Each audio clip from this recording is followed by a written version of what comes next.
If I told you that I would rewatch the Garfield movie before I would rewatch Furiosa, would you believe me? Because that's kind of how I'm feeling right now.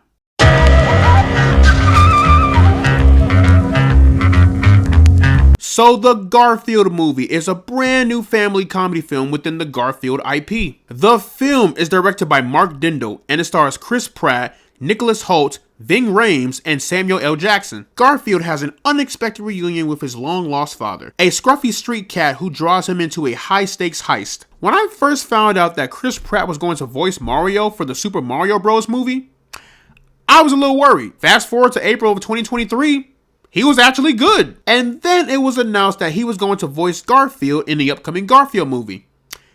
I got a little worried, and I'm here to confirm that Chris Pratt as Garfield was actually good. Growing up, I was never really a diehard or a huge fan of Garfield, but I did respect and like the character. Even though this Garfield doesn't sound exactly like the monotone voice Garfield, Chris Pratt somehow brings in a bold new take while also having the tone be very similar to the old school Garfield. Chris Pratt's Garfield definitely has more energy, I will say that for sure. And for those that don't like Chris Pratt's Garfield, I think as time goes on, people will appreciate it more. But for me, I'm sold. The voice acting throughout the entire movie is great. But one duo that really stood out to me was Chris Pratt and Sam Jackson. I thought these two had some pretty good chemistry with one another. Whether they are bantering or having a heart-to-heart, it felt so natural and not forced. But then again, you have two A-list actors, so I really expected nothing less from the two of them. Come to think of it, have Star-Lord and Nick Fury ever interacted in the MCU?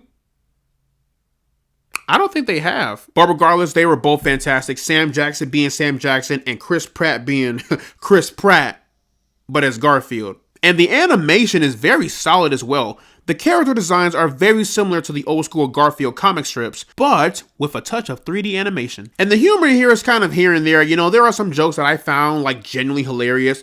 There are some other jokes that I was kind of like, kids may have found those jokes funny, but for me as a 24-year-old, nah, yes, I am 24 years old. Don't let the bald head fool you. And the story as a whole, it's pretty basic, generic, and straightforward, but I feel like that's okay. With me, I am very forgiving when it comes to kids' movies. I am not the target audience. This movie was clearly made for children, and children will certainly love it. But I will say, this movie does have a good message of parenthood and love and just overall being there for your child. I liked it. I thought it was cute.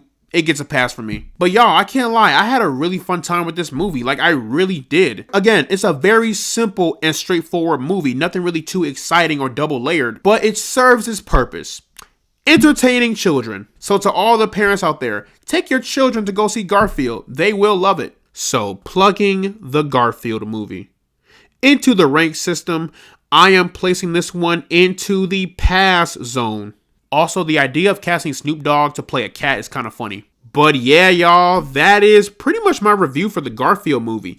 Let me know down in the comment section below what you guys thought about the Garfield movie. Did you love it? Did you hate it? Do you hate Mondays unless that holiday falls on a Monday? Whatever you thought, let me know down in the comment section below. And as always, guys, leave a like and subscribe if you want to see more. And I will see you all in the next one.